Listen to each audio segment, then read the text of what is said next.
السلام عليكم ورحمة الله وبركاته. ازيكم يا حبايبي؟ عاملين ايه؟ وحشتوني. زي ما انتم شايفين انا هعمل لكم النهارده صينيه مكرونه بالبشاميل، بس مختلفه شويه. بعمل لكم صينيه مكرونه بالبشاميل بالزبادي. هتقولي لي يعني ايه بالزبادي؟ هقول لكم بالزبادي، ودوقوها وجربوها ومش هتبطلوا ما تعملوهاش. هنا زي ما انتم شايفين قلت ابتدي بالعصاج. العصاج زي ما انتم شايفين نزلت بالبصل في حته زبده كده صغيره. دايما الزبده بتدي طعم حلو، بس لو ما فيش يعني مش هتقول لا. زي ما انتم شايفين كده البصل اهو ببتدي اشوحه في حته الزبده اللي انا نزلت بيها. وانا طالبه منكم بس طلب، ان انتوا تتابعوني في القناه بتاعتي، واللي بيتفرج على فيديوهاتي امان عليه يعمل لي لايك وتعليق منه. ممكن يكون اللايك والتعليق ده هيرفع معنوياتي ويخليني يبقى عندي حافز اكتر، لان فعلا انا بتعب في القناه من تصوير ومونتاج وان انا بقدم الحاجه. زي ما انتم شايفين كان معايا ربع كيلو لحمه مفرومه، واحنا بنقول اكلات اقتصاديه يعني على قد الايد، يعني المتاح نمشي بيه. مش هيقول لا ربع او اقل من ربع، مش هيقول لا. انت اهم حاجه ان انت بتعملي الخطوات صح وجميله بتطلع معاكي الحاجه حلوه، والبركه هي الاساس في كل شيء. زي ما انتم شايفين كده انا بهرها. البهارات عندي ملح وفلفل وشويه بهارات كده وشويه قرفه صغيرين. اللي انت حابه تحطيه حطيه. توم باودر، بصل باودر، وهنا كان عندي قرنين فلفل، واحد حراق واحد رومي، وكام فص توم كده كنت مقطعاهم بيدوا نكهه حلوه قوي للمكرونه للحمه المفرومه. زي ما انتم شايفين انا خلصت العصاج اهو، وتسبك معايا وتمام التمام. نزلت بالبشاميل بقى، تعالى لي يا بشاميل هنا.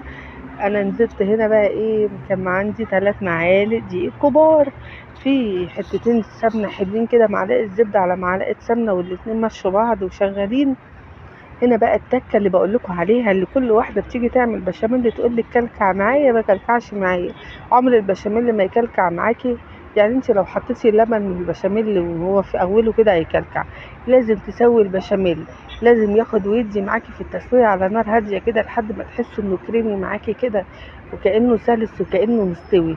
حطيتي بقى فيه اللبن سخن، اللبن بارد، الشوربه سخنه، الشوربه بارده، مش هتفرق معاكي، ولا هيطلع معاكي مكلكع ولا اي حاجه. هنا بوريكم ان انا بسوي البشاميل ازاي، عشان ما تحتاجيش تضربيه في خلاط ومش خلاط. هو الموضوع بسيط، التسويه وعلى نار هاديه. سويه كويس يقوم يدي معاكي. هنا بقى التكه بتاعتي كان عندي كيلو من اللبن الحليب. هو كيلو، عندك نص حطي، عندك ربع حطي، مش هيقولك لا. لو عندك شويه شوربه زودي مع اللبن، مش هيقولك لا. ما عندكيش الشوربه حطي 2 ماجي، مش هتقولك لا. احنا اللي بايدينا ان احنا نعمل الحاجه على قدنا ونمشي دنيتنا والدنيا تبقى تمام. انا هنزل لكم باللبن بقى الحليب. وانا كان عندي كميه زبادي من رمضان كده. هتقولي لي باظت، هقول لكم لا، قبل ما صلاحيتها تخلص وكنت شايفاها كتير شلتها في الفريزر. انا هنا هو ادي البشاميل اللي هو لا مكلكع ولا حاجه، وهوريكم حتى في المعلقه ان هو في الاخر اهو. هتلاقوا بصوا، بصوا شايفين مفيش ولا حاجه مكلكعه ولا اي حاجه، وانا عملته قدامكم اهو. هنا بقى التكه بتاعتي اللي بقول لكم عليها، اللي هتقولوا لي يعني ايه زبادي، هقول لكم زبادي. جبت اهو مع كوبايتين زبادي زي ما انتم شايفين اهو، فتحتهم على البشاميل. ودوا البشاميل في حته تانية، خلوا البشاميل جميل. مش هتبطلي ما تحطي زبادي. لو هتستغني عن اللبن وهتحطي الزبادي. فعلا الزبادي فرق كتير جدا، ادى طعم مش قادره اقول لكم، لدرجه رهيبه. هنا بقلب بقى الزبادي وبجنسه كده وبيتجانسوا الاتنين مع بعض وتمام كده اهو زي ما انتم شايفين. خلاص. انا بس هنا بقى التكه ان انا ايه، البشاميل هنا تقيل، انا هخففه. لان البشاميل ما تخلوش ينزل على المكرونه يبقى تقيل، لان كده كده انت هتدخلي الفرن، وكده كده لسه البشاميل هيتسبك مع المكرونه، تقوم تطلع معاكي المكرونه سلسه كده وخفيفه وهشه. لو تقلتي البشاميل هتطلع معاكي مكلكعه، والحته تخينه كده ومكلكعه. لا، واحنا ليه؟ انت خففي البشاميل شويه، يوم لما يتسبك في الفرن مع المكرونه تطلع معاكي ألذ حته مكرونه بتاكليها. وده السر نجاح المكرونه البشاميل في الخطوات البسيطه دي. تمام.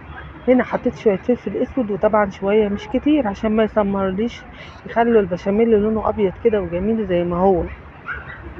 في ناس بتحط فلفل ابيض زي ما انت انا ما عنديش، وانا بعمل اكلات اقتصاديه وما عنديش فلفل ابيض دلوقتي. حطيت فلفل اسود شعره كده، تمام. وكنت كسرة بيضة بقى بس ما كسرتهاش قدامكم. تمام. ادي البشاميل، ادي حلة البشاميل، بص خفيفة ازاي وجميلة، بص ما فيهاش حاجة مكلكعة وكلها تمام وزي الفل. جينا هنا للمكرونة، حطيتها كلها في البورة، ونزلت ب3/4 البشاميل كده مع المكرونة، وهبتدي ان انا ايه، اقلب بقى وادخل كله ببعضه. بس هنا بقى التكة بتاعتي بقى، انت كده يا مكرونة تمام. عشان اخلي برضو طعمها حلو، هنزل معلقه بشاميل بالصوص اللي بتاع اللحمه المفرومه، اللي هو ايه، الزبده اللي هي السمنه بتاعت اللحمه المفرومه، الصوص بتاعه. هنزل بمعلقه اللحمه المفرومه بالصوص كده، واخلطها في المكرونه كلها، هتديكي طعم حلو قوي قوي، وتخليكي كده المكرونه كانك جربي كده تاخدي شويه مكرونه كده عليهم شويه لحمه مفرومه، وهي لونها ابيض كده وايت كده، هتبقى خطيره. حطي بقى هنا معلقه اللحمه المفرومه بالصوص زي ما قلت لك، هتفرق معاكي كتير قوي قوي قوي. خلاص. جبنا بقى الصينيه، ولا هدهن صينيه ولا حاجه، المكونات بتاعتي دي كلها فيها سمنه. هحط نص المكرونه زي ما انتم شايفين كده، وعليها شويه بس بشاميل كمان من اللي انا شلتهم. تمام. وهوزع عليها بقى اهو، زي ما انتم شايفين كده، انا فردتها، واحط شويه اهو بشاميل كمان. برضه بحط بشاميل عشان تتسبك كده وتاخد وتدي كده في المكرونه، وتاكلي احلى مكرونه. مش هتبطلي ان انت تعملي الطريقه بتاعتي ابدا. اهو زي ما انتم شايفين، هوزعها كده، هوزع كل اللحمه المفرومه. وشوفوا ما شاء الله 4 كيلو اللحمه المفرومه عمل كميه قد ايه. ولا تقولي لي بقى ايه، ولا تقولي لي كيلو لحمة ولا مش كيلو لحمة، الدنيا تمام اهي وبتمشي وجميلة، وكلنا كلناها والله العظيم ما اتبقى منها حاجة. وكل اللي سامعيني ومعايا وكلوا المكرونة يقولوا ما بقاش منها فتفوتة. هنزل بقى ببقية المكرونة عليها. ها. واللي وصل معايا للفيديو هنا، يا ريت رجاء وليس امر ان علق لي واكتب لي تعليق. انا يعني نفسي قناتي تكبر، ومش هتكبر الا بيكو. زي ما انتوا شايفين كده. خلاص. ادي المكرونة اهي، هنزل بقى ببقية البشاميل عليها. بقية البشاميل هنزل بيه كده عليها اهو زي ما انتوا شايفين.